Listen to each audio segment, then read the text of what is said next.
1811 4000। यही consumer helpline.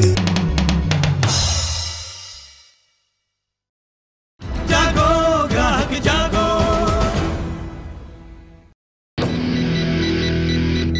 Hello and welcome to Call You TVI, the only show in the country which puts you, the consumer, ahead of others. Today we are taking all your queries on credit card related problems. All you need to do is pick up your phone and call us now. The lines are open. The number is 02240987300. We also have an SMS number which is 59995, or you can email us at oncall@utvi.com. Here on the show, joining me today to answer all your queries are Mr. Sriram Khanna. He is the managing editor of Consumer Voice magazine. Also in our Mumbai studios is Mr. Harsh Rungta, CEO apnapaisa.com. Mr. Rungta, Mr. Khanna, welcome on the show. And time for our first caller. We have Vishnu calling us from Ajmer. Vishnu, if you could hear me, please go ahead with your query, sir. Is Vishnu there? I think we don't have Mr. Vishnu here. We have Vayesh Kantawala, who is online with us from Mumbai. Mr. Kantawala, if you could hear us, please go ahead with your query, sir. It seems the lines are getting a bit jammed because the issue is so broad. Professor Khanna, we were discussing this issue with you earlier as well. Tell us some of the tips that the consumers need to keep in mind while using a credit card and to avoid penalties. You see, if a credit card can be a very good friend. Okay, when you ask, you have friends. You ask, you don't have money. You want to borrow money for 25 days, 30 days, you ask your friend, give me the money, when I get my salary, I'll return it to you. So there comes the day, salary day, you've got your salary in your pocket, you borrowed money, return it back. And that friend will lend you again and again and not complain, because he knows his money is going to come back.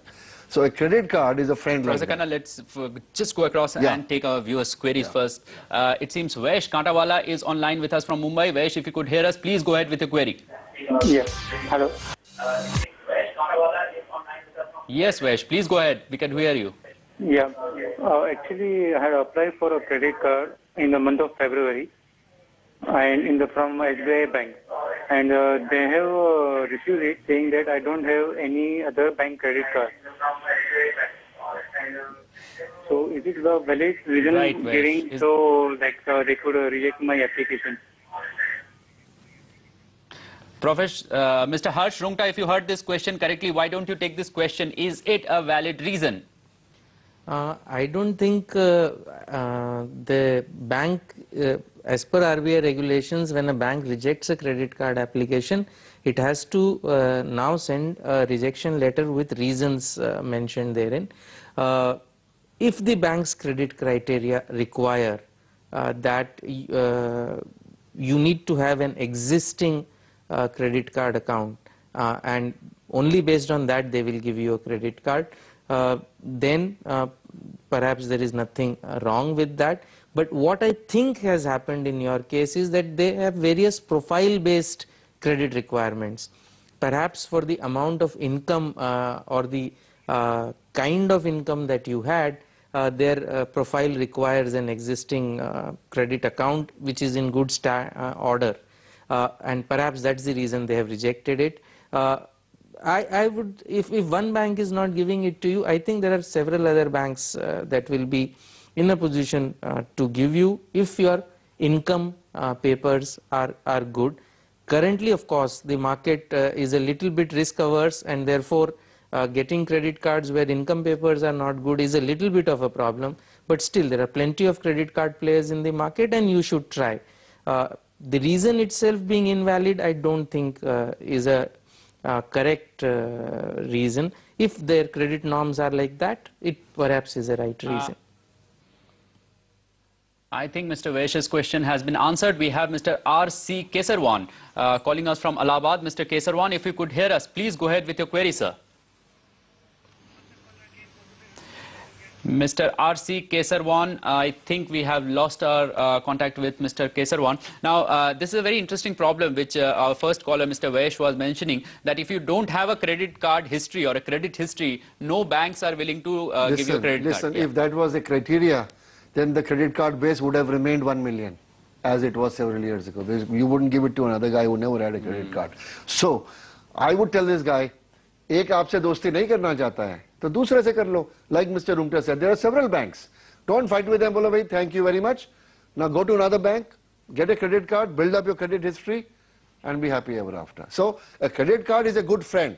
You use the money, you return the money. Yeah, I think we have Sheena, who is online with us from Mumbai. Sheena, if you could hear us, please go ahead with your query, ma'am.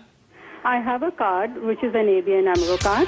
I was given an offer, says you could use 3 days, 3 nights, etc. in so-and-so wherever place. I said, okay, I will take the offer as and when I use it. Immediately the following month, I got a bill saying you have stayed so-and-so place and you were charged 4,500 rupees extra in my bill. Now, certainly I had not taken the offer, so I would definitely not pay up the bill. After which I followed up. Whenever there was a kind of alert for payment, I said, I have not used this, however, you've charged me. But promptly they kept sending me the bills with 4,500, and since I had not paid, they charged me for the various charges, service charge, late fees, financial charges, whatever. After that, I stopped using the card, and I went up to the query. Whenever I received an alert or a call, I said, I simply refuse to pay, and please disconnect my card. Till date, from September onwards, I have been receiving the bills with that late payment, and it has mounted, that figure is mounted to 10,000 rupees. What am I to do now?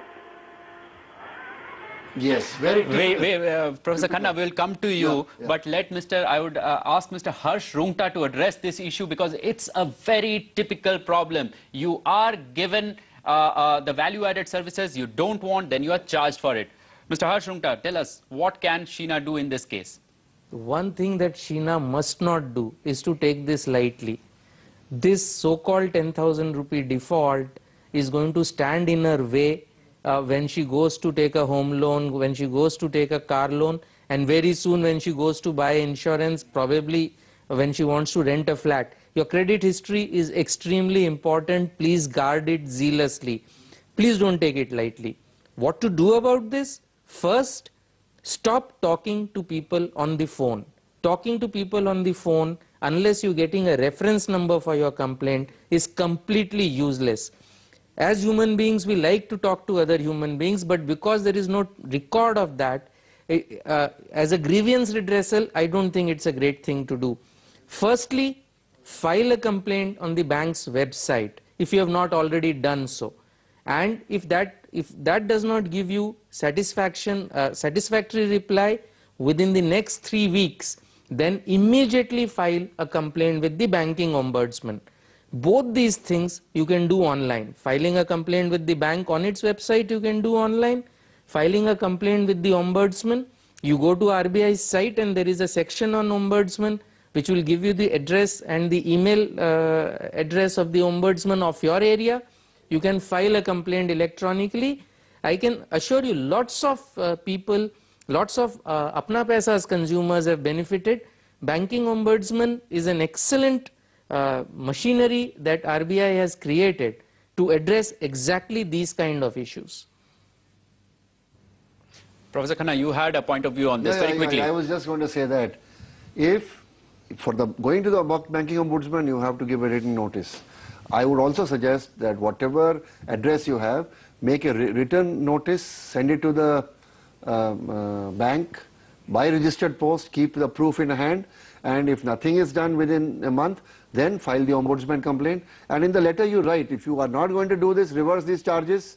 And mind you, if she doesn't do anything, you know what will happen?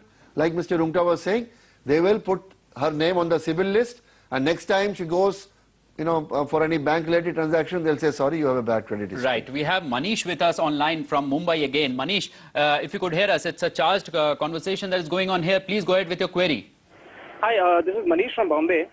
I have had a credit card in the past from a reputed bank, and due to some disputes with the bank, as in some extra charges and all the stuff, I went ahead and I closed the card. I settled the card. However, after a couple of months, I got a call from Delhi, and they said that we are calling from RBI and you have had a balance of some 5,000 rupees. I said, no, I had settled the card earlier. they still insisted that in case if you pay this, in future you will not have any problem about credit rating and all this stuff.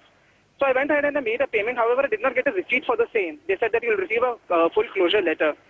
After a couple of days, when I called back on that number, I realized that it was the bank and it was not the RBI. So, these banks have been resorting to all these unlawful means, posing themselves as the RBI or making false promises to customers. And the customer is in nowhere to bargain because banks have all the powers and every authority issued by the government and the law. If a customer has a problem, he will not be heard to. So how can one tackle with these issues? Clearly a case of fraud, Professor Sriram Khanna? No, you see, it's not fraud. Banks are using collection agencies who are resorting to extra legal methods like this one. So the best thing is, when you get a call, you say, yes, I'd like to give you the money, but please come and meet me. Let me interrupt here. RBI will never make a call for a credit card payment. It's not the business of RBI. The bank collection agency is trying to use, sometimes they work under the guise of lawyers, sometimes they say we are speaking from the police station, sometimes they will say something else. So whenever you get a call, you say, very good, please come and see me. And supposing you have to give money, then you say, I will give check and I will take a receipt from you. And if your mobile phone has a camera, then please take a picture of the guy who comes to see you. Keep evidence in hand. Because tomorrow what will happen is you will say, this happened? Oh, they'll say it never happened. None of our people did it. So you have to have evidence. Registered letter, photograph. Sometimes, you are talking on the cell phone and you record the call. Because they'll tomorrow deny, we didn't do this. Right. Mr. Khanna, we head into a break now on that note. But a quick reminder, if you have any query related to credit card dues, all you need to do is to pick up your phone and call us. The lines are open now. The number is 02240987300. We also have an SMS number which is 59995, or you can email us at oncall@utvi.com.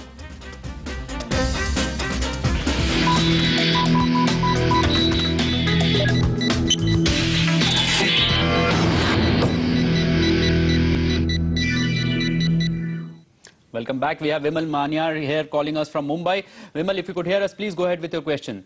Yeah, my query is every month when I get my credit card statement, there's a mention on it that my outstanding and payment pattern is being updated with CIBIL. So my query is, when is this outstanding updated? Immediately after the bill is generated or after the payment due date? Mr. Harsh Rungta, please take that question, sir. Well, I'm not 100% sure, but it is done periodically. And I think that's quarterly. But what does it matter? I mean, if it is done at the, what really counts is what amount was due. So even if it is done at the time, suppose this end of the month coincides with his bill being generated, it does not matter. That amount is still not due. So I don't think he should worry about the cutoff point. What he should rightly worry about is that he pays all the bills on time. I don't think there is anything else that he should worry about. Right. We have Dinesh online with us from Bangalore. Dinesh, if you could hear us, please go ahead with your query. Yeah, my query is, I have a Visa card issued by HSBC. I incurred expenses on this card and got a statement from the bank wherein my due date was mentioned as the 7th of June. I made the payment at the bank, the branch of the bank in Bangalore, because the amount to be paid was large on the 7th of June, and this was stamped by the teller at the bank. However, in the subsequent statement, was charged late payment fee by the bank. Upon my inquiring, I was told by the bank that 7th of June, which is my payment due date, is the date by which my check should have been credited. I thought in the case of all other cards, it is the date on which the check is deposited, either in the drop box of the bank or you deposit in the bank itself. So I want to know what is this payment due date as far as the regulations are concerned. Thank you. See, as far as I can recall, the pay by date is the date you pay the amount. Once you have tendered the negotiable instrument and it has been received, it's a different matter if the check comes back. That's a different matter. But I don't think the bank is justified, and I would advise you to give a written letter to the bank saying that you either reverse these charges and inform me immediately, or I am going to the banking ombudsman against you. Simple as that. And get a receipt, or if you are sending it to another city, get a registered thing. Also email it, and in your video credit card you are getting a statement of terms and conditions. Read them very carefully. Pay by date is well explained there. And even if it is not explained there, you insist that the pay by, because there is always a grace period of a day or two to collect the money. So they cannot, levy to you late payment fees if you have tendered the thing on time, particularly to the HSBC, which is actually the bank which is offering you the service. Right. We have Rishi Malhotra, who is our next caller, online with us from Kolkata. Rishi, please go ahead with your question, sir. Yeah, hi. Hello. Hello. Yes, Rishi, we could hear you. Please go ahead with your question. Yes, Rishi. Yeah, this is Rishi Malhotra. Actually, what had happened is I had a State Bank of India credit card. Hello. Yeah. Right, Rishi. Please go ahead. Yeah. Now I had there were some disputes in the card, and somebody from the State Bank of India, the credit card division, had come to me and settled the total amount that was to be paid, that we had both settled on, and had paid the entire amount as we had decided on, and they had given me a letter mentioning that the account has the account stands closed. Now, even after that, I have been getting calls and legal letters from saying that the account has not been closed again. So, what do you suggest me to do? Right, Mr. Harsh Rungta, this is again a recurring problem. Why don't you address that question, sir? In this particular case, Mr. Malhotra, I think, is in excellent position.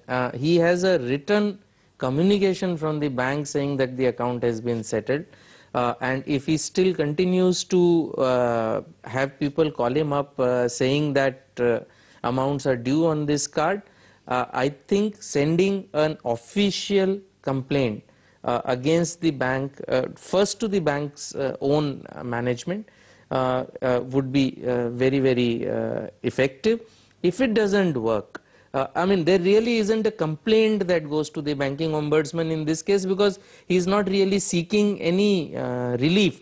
I think here he should complain to the RBI itself. RBI also has a consumer grievance cell, details of which are given on the RBI's website, and it keeps a very sharp eye on collection practices. I think even a threat in that letter that you're going to complain to the RBI's grievance cell should work wonders, because in this particular case, he clearly has a letter from the bank saying that the account has been closed. So I don't think he will have any problems, but you need to create those records to ensure that it does not recur in the future.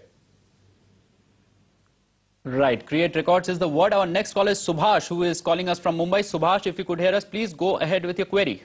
Yes, sir. I just want to ask you one thing. The banks often levy charges which are not approved by us, by a credit card holder. The charges, if the customer raises an objection, they sometimes waive it, sometimes they don't.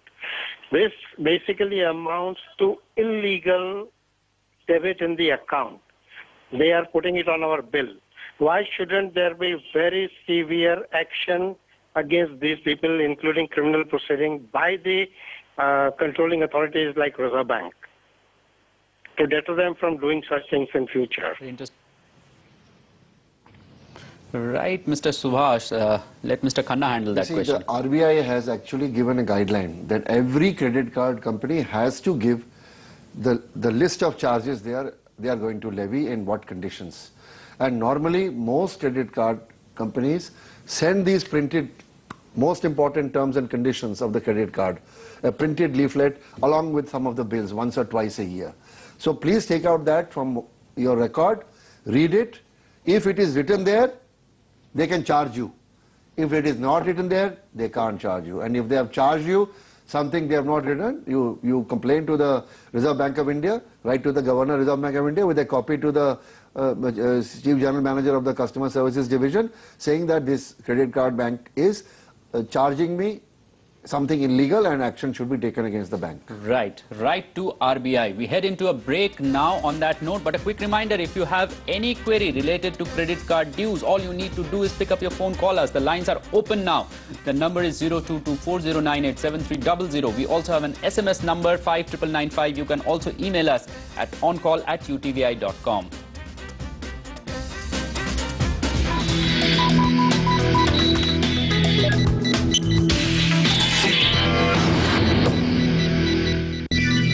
Mr. Rungta, before we went into a break, we had several callers calling us, and you had been advising them to write to Reserve Bank of India with their credit card related queries or to the banking ombudsman. Is there a time gap or is there a time limit within which RBI or the banking ombudsman actually acts? I think as far as the banking ombudsman is concerned, immediately, so that this is experience. I don't think there is a regulatory time prescribed by which they have to give a decision.